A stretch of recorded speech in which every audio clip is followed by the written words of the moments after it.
Alors, comprendre le trading intraday. Donc là, c'est pour tous les traders qui tradent la session de Londres ou de New York, d'accord, qui prennent leurs pips dans la journée et qui coupent leur trade. Donc il y a certaines choses à savoir. Voilà, donc sur le trading intraday, tous les jours, enfin tous les jours, la plupart du temps, nous ce qu'on va rechercher, c'est le faux mouvement de début de session. D'accord, le faux mouvement de début de session, c'est ce qui va induire en erreur la plupart des traders. Et pour nous, ça va être notre opportunité de rentrer dans le trade dans le bon sens. D'accord, donc en général, à l'ouverture de la session de Londres, ou même très tôt à l'ouverture de la session de Francfort, donc c'est pour ça que en général, il vaut mieux être présent 1 heure avant l'ouverture de la session de Londres. Il y a un faux mouvement qui va justement piéger tous les breakout traders. Donc la plupart des gens vont voir un mouvement assez brusque et agir émotionnellement et sauter dans le trade. Et c'est là qu'ils vont se retrouver piégés parce que c'est là que vous allez avoir un renversement du marché pour enfin avoir la vraie tendance que les banques ont prévue pour la journée.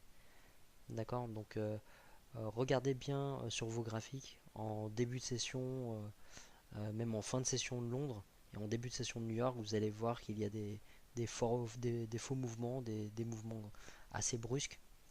Et c'est ce qui va inciter les traders à trader de manière émotionnelle et plonger dans le trade en pensant que c'est une opportunité. D'accord. Donc nous, c'est surtout pas ce qu'on veut. On va laisser le faux mouvement passer. On va regarder justement ce mouvement brusque passer et on va regarder la réaction au niveau des supports et des résistances. Chercher sur le renversement et trader dans la direction à long terme. D'accord. Donc quand vous avez par exemple une tendance haussière à long terme, on va s'attendre à un faux mouvement par le bas. D'accord. Donc si vous êtes dans une tendance haussière à long terme et que vous cherchez à acheter, vous allez justement voir tous les faux mouvements vers le bas, toutes les chutes comme des opportunités pour rentrer dans les trades. Et inversement, si vous avez une tendance baissière à long terme, vous allez attendre un faux mouvement à la hausse à l'ouverture de la session et chercher une pattern de renversement après ce faux mouvement à la hausse pour vendre. D'accord. Donc en gros, par rapport au prix d'ouverture, donc à minuit de la chandelle, si vous cherchez à acheter dans une tendance haussière à long terme, vous allez chercher votre entrée en dessous du prix d'ouverture. D'accord. Et inversement, dans une tendance baissière à long terme, si vous cherchez à vendre, vous allez vendre au-dessus du prix d'ouverture. D'accord. Donc quand vous regardez vos chandelles en daily, vous allez voir que les mèches, les pics que vous avez en haut et en bas de la chandelle, ce sont justement ces faux mouvements et les retracements de fin de journée. D'accord. Donc quand vous avez une chandelle daily qui monte, vous allez voir que la mèche qui est en bas, c'est tout simplement le faux mouvement du début de la journée. Voilà, donc là on le voit bien sur le schéma. Par exemple, donc quand vous avez une chandelle comme ça euh, haussière, vous allez avoir un prix d'ouverture. D'accord, on va dire que la session asiatique est là. Vous allez avoir un faux mouvement de début de session. D'accord, les banques vont distribuer pour faire un faux mouvement et inciter à la vente. Parce que les banques veulent des vendeurs pour appuyer leurs achats. D'accord. Quand une banque veut acheter fortement, il leur faut une contrepartie, donc des vendeurs pour qu'ils puissent acheter. Donc ils vont tout simplement inciter à la vente au début de la journée, à l'ouverture de la session, pour pouvoir acheter fortement. Donc nous on va attendre ce faux mouvement et finalement on va prendre le mouvement dans le même sens que les banques en achetant à ce niveau-là. Dès qu'on a une pattern de renversement à ce niveau-là, on va acheter et justement on va surfer sur le trade toute la journée et prendre notre profit dans cette zone-là. D'accord. Et puis vous verrez qu'en général, fin de session de Londres ou c'est début de session de New York, vous allez avoir un renversement et puis ça va finir en consolidation. Donc c'est tout simplement ces mèches-là, ces pics-là que vous voyez sur les chandelles journalières. D'accord. Donc inversement, c'est exactement la même chose. Sur une journée où ça baisse, vous allez avoir un faux mouvement d'accumulation à ce niveau là, d'accord. Donc les banques vont tout simplement acheter, d'accord, pour inciter les acheteurs, justement pour inciter les traders à acheter. Et pourquoi elles incitent à acheter? Parce qu'elles veulent vendre finalement. Donc une fois de plus, elles veulent une contrepartie à leur vente. Donc elles incitent les traders à acheter pour pouvoir vendre fortement. Et finalement, vous voyez, le prix va chuter et retracer. D'accord. Donc en intraday, vous allez bien faire attention à ces faux mouvements. Et ne pas plonger dans le trade dès que vous allez voir une cassure. Parce que il y a de fortes chances que ça se retourne contre vous après. Alors quelques exemples de trading intraday. Donc dans votre MT4, vous allez vous mettre en M15 de préférence. Donc vous pouvez mettre en M5 aussi, mais sinon c'est très bien en M15. On voit très clairement en M15. Donc en gros, vous voyez sur une journée comme ça par exemple, vous allez avoir une consolidation, donc la session asiatique, d'accord, et vous allez avoir un faux mouvement. Nous c'est ce qu'on attend, donc ça arrive pas tout le temps, hein, sinon ça serait trop facile. Mais nous c'est ce qu'on attend. Donc sur une journée haussière comme ça, on va attendre un faux mouvement à la baisse en dessous du prix d'ouverture, et donc on va acheter en dessous du prix d'ouverture. On va surtout pas vendre dans la chute, mais on va attendre une pattern de renversement, et nous on s'attend à une hausse après un faux mouvement, donc on achète. Donc c'est vrai que ça peut faire peur au début de trader à l'inverse de ce qu'on voit, d'accord. Donc acheter dans une chute ou vendre dans une hausse, mais rappelez-vous que 90% des traders perdent, donc il faut surtout pas faire ce qu'on voit de manière émotionnelle, donc dans le graphique. D'accord. Donc il faut apprendre à acheter dans les chutes et vendre dans les hausses. Les banques, par exemple sur cette journée-là, quand les banques veulent acheter des gros volumes, comme tout le monde, les banques veulent acheter au meilleur prix. Donc c'est quand le prix chute qu'elles se mettent à acheter fortement. D'accord. Les banques ne vont pas acheter à un prix trop cher, mais vont vraiment attendre une chute du prix pour pouvoir acheter. Et ce genre de mouvement, les particuliers ne peuvent pas faire bouger le prix comme ça. C'est forcément des banques qui font bouger le prix de cette manière-là. Donc les banques sont intervenues à un certain prix et au meilleur prix. Et si vous regardez bien, c'est en dessous du prix d'ouverture. D'accord. Donc faux mouvement, début de session de Londres. Donc là, au niveau de l'heure, voilà. Donc ouverture de Londres à ce niveau-là. Et à l'ouverture de Londres, qu'est-ce qui se passe? Une chute. Vous voyez, on a une chute de plus de 30 pips, quoi, 40 pips quasiment. Donc la plupart des traders qui voient ça, voient une chute, se mettent à vendre. Beaucoup de particuliers se lèvent avant d'aller au boulot. Qu'est-ce qu'ils font? Ils regardent leur graphique, ils voient une chute, ils vendent.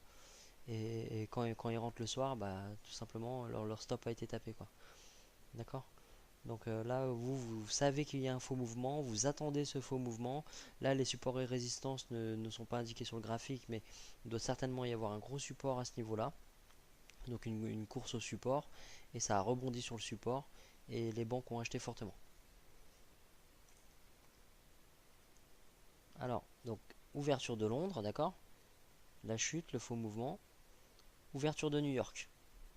Ouverture de New York, on a un faux mouvement, un petit retracement, vous voyez. Donc on a une chute, alors si je prends plus précisément, on a une chute de presque 25 pips, d'accord, de 25 pips même. Donc à l'ouverture de New York, vous avez un faux mouvement, un retracement. Ça peut inciter les traders à vendre, donc en nous faisant croire que c'est un renversement du marché et que le prix va continuer de descendre. Mais la plupart du temps, c'est un retracement pour une continuation de la direction de Londres. D'accord. Donc les banques qui ont acheté fortement ici ont tout simplement réacheté encore un petit peu ici pour continuer de faire monter le prix et ne pas laisser le prix redescendre, parce qu'ils sont comme nous, hein, ils ont des gros trades qui sont ouverts ici, ils n'ont pas envie de voir leur profit redescendre, leur trade revenir à zéro, même voire partir en négatif. D'accord.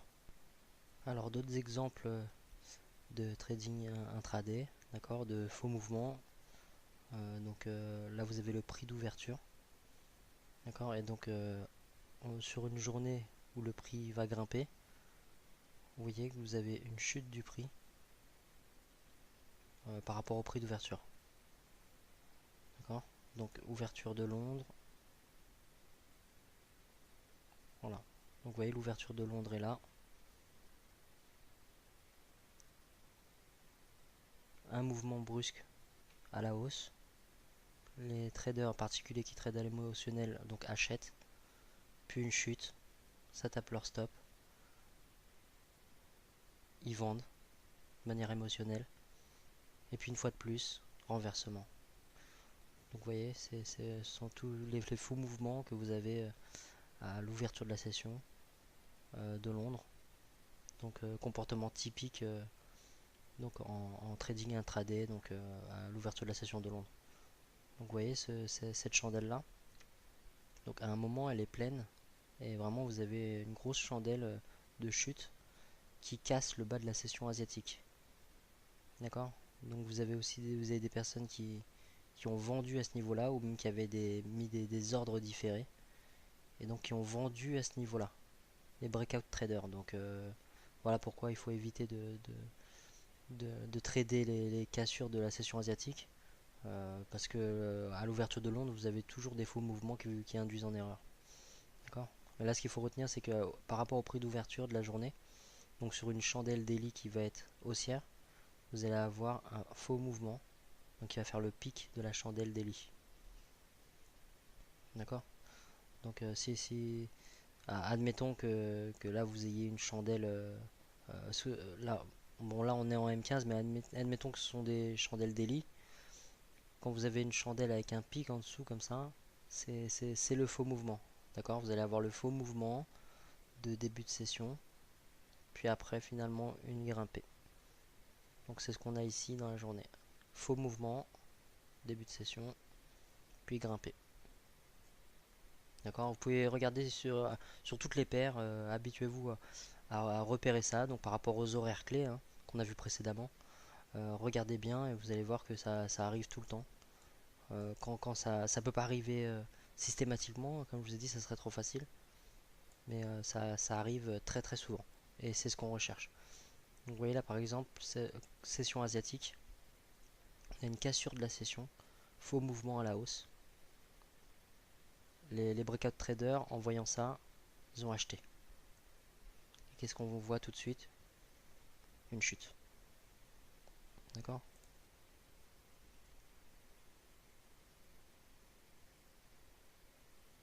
Voilà, donc la session de Londres, c'est exactement le début de la session de Londres. D'accord? Et le début de la session de New York, donc à partir de cette heure, c'est là. Donc on a une continuation de la session de Londres.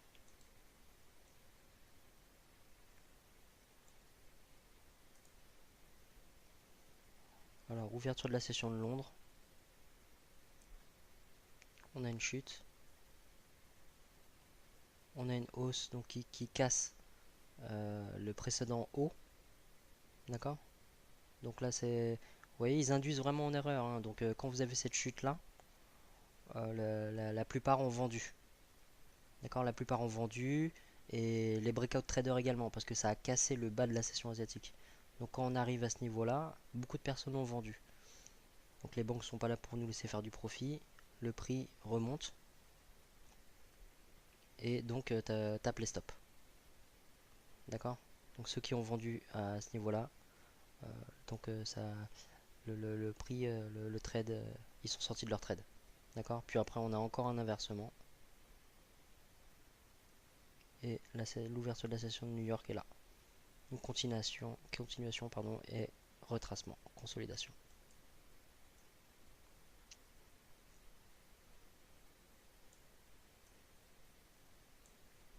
Ouais, là on le voit plus clairement encore. Donc prix d'ouverture. Vous voyez, la journée elle est en hausse. Et malgré ça, par rapport au prix d'ouverture, le prix est descendu de presque 30 pips. D'accord? Ouverture de la session de Londres, à ce niveau-là.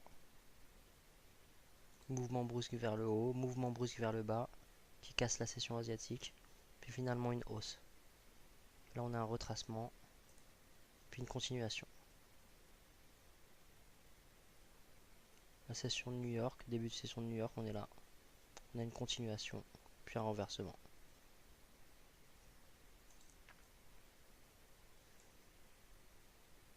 Ici c'est pareil. Prix d'ouverture, on a une journée de baisse, d'accord? Et malgré ça, à l'ouverture de Londres, ici, qu'est-ce qu'on va voir? Une hausse, d'accord? Le projet des banques est de vendre des gros volumes. Et pour vendre, il leur faut des acheteurs. Donc ils vont induire les traders à l'achat. Donc à l'ouverture de la session de Londres, ils incitent à l'achat. D'accord? Le prix a grimpé de 30 pips. En deux chandelles, vous voyez, deux chandelles de 15 minutes, donc ça allait très très vite. Là, on n'est pas sur un mouvement qui a pris 3, 4, 5, 6 chandelles. On est sur un mouvement en deux chandelles. Vous avez 30 pips en deux chandelles. D'accord? Donc quand on voit ça, c'est vraiment brutal. Et la plupart des traders qui tradent à l'émotionnel, quand ils voient ça, bah tout simplement ils se disent bon bah ça grimpe, aujourd'hui ça grimpe donc j'achète. Et vous voyez en 15, 30, en une heure c'est fini, hein. En une heure, en 2 heures c'est terminé, ils sont sortis de leur trade. D'accord? Donc prix d'ouverture, faux mouvement à la hausse, puis finalement une chute. Session de New York. Donc session de New York, on a un retracement. Donc vous voyez, session de New York, on va commencer là. Donc il y a 7 heures de décalage entre mon broker et l'horaire de New York. D'accord? Donc là il est 7 heures du matin à New York, 14 heures sur le broker. Donc en gros, à l'ouverture de la session de New York, faux mouvement à la hausse. 30 pips, non 22 pips. Vous voyez? 23 pips. Enfin si on part de là, on a 25 pips à l'ouverture de New York, hein. Plus presque 30 pips quoi. D'accord, donc on a un beau faux mouvement pour finalement avoir une continuation de la session de Londres. À Londres, on a une chute. New York, retracement. Continuation de la session de Londres.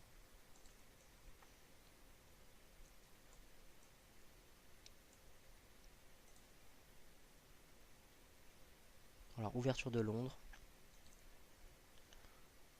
Donc, regardez, là, on a une chute. D'accord? Donc, les traders qui tradent à l'émotionnel, en voyant une chute, qu'est-ce qu'ils font? Ils vendent. Et sur cette journée-là, ils auraient vu juste, en fait, si vous voulez. D'accord? Sauf que, comme je vous ai déjà dit, les banques ne sont pas là pour vous laisser faire du profit. Donc, ce qu'ils vont faire, c'est remonter, taper vos stops, induire en erreur à l'achat tous les breakout traders qui ont remarqué que le haut ici a dépassé le haut de la session asiatique. D'accord?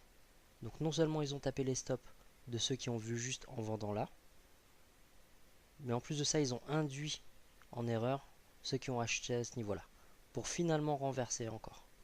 D'accord? Donc vous voyez la journée là c'est une journée de baisse, le prix d'ouverture est là, et finalement qu'est-ce qu'on a? On a un mouvement de plus de 25 pips à la hausse. Donc je peux vous montrer aussi. Alors je vais mettre en daily. Donc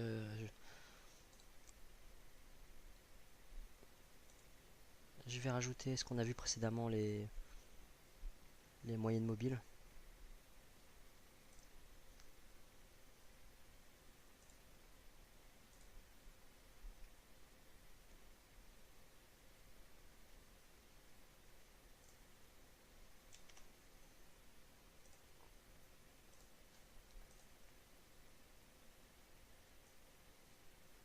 Voilà. Donc par exemple, je vais délimiter donc une zone. Donc vous vous souvenez, les moyennes mobiles, la SC carte, d'ici à ici. D'accord? Donc dans cette zone là, on va se focaliser sur les ventes. D'accord. Même quand il y a des opportunités d'achat, on sait qu'il y a moins de chances moins de probabilité de réussite, donc on se focalise uniquement sur les ventes. Alors il y a un type de chandelle qu'on utilise très peu, mais qui permet vraiment de voir donc les faux mouvements d'ouverture et de fermeture. Donc ce sont les chandelles en bâton. Je mets un petit peu. Voilà. Donc vous voyez, donc la barre qui est à gauche, c'est le prix d'ouverture. Ce que vous avez au-dessus du prix d'ouverture, c'est le faux mouvement. D'accord. Ici on le voit très clairement aussi. Là on a un beau faux mouvement. Le prix d'ouverture, faux mouvement pour une chute. Et finalement le prix ferme ici. Ouverture, faux mouvement, chute.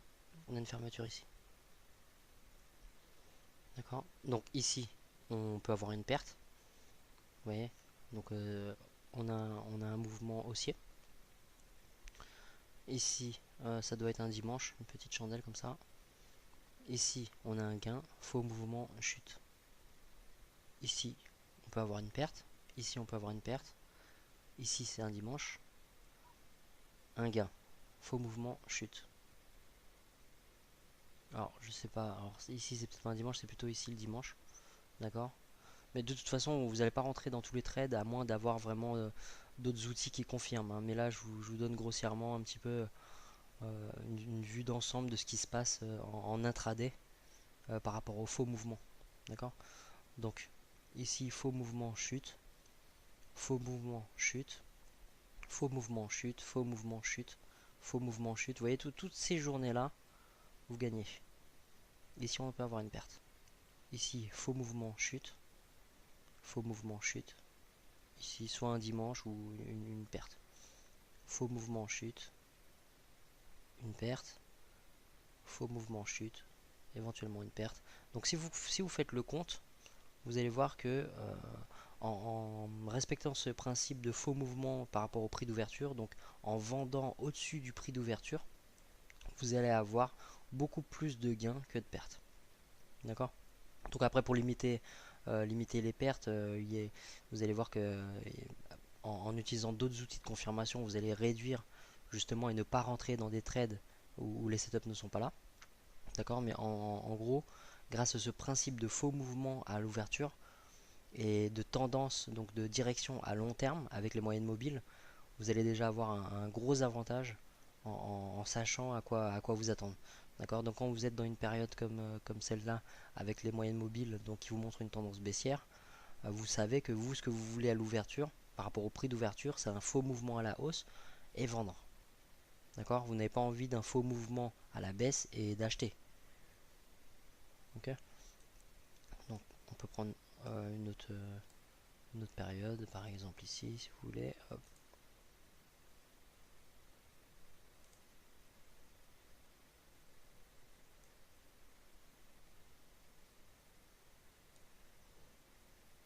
Donc si vous regardez bien, vous avez là très peu de faux mouvements, donc là on ne serait pas forcément rentré dedans, vu qu'on n'a pas vu de faux mouvements. Ici on peut avoir une perte. Ici, alors vous avez un faux mouvement au départ, et puis finalement, donc ça a bien grimpé, puis c'est redescendu pour fermer plus bas.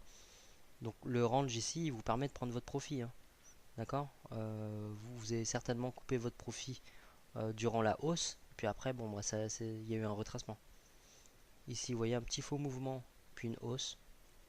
Faux mouvement, hausse. Là, pas vraiment de faux mouvement. On a une hausse. Ici, on peut avoir une perte. Faux mouvement, hausse. Faux mouvement, hausse. Là, pas vraiment de faux mouvement, on a bien une hausse. Donc, vous voyez, en utilisant les moyennes mobiles, vous avez une bonne direction, une bonne idée déjà de ce qui se passe à long terme. Donc, après, vous pouvez avoir des pertes, bien sûr, hein. Vous voyez, par exemple, ici. Là, on est sur un retracement, donc c'est pas un très bon exemple. Mais les gains couvrent les pertes. D'accord.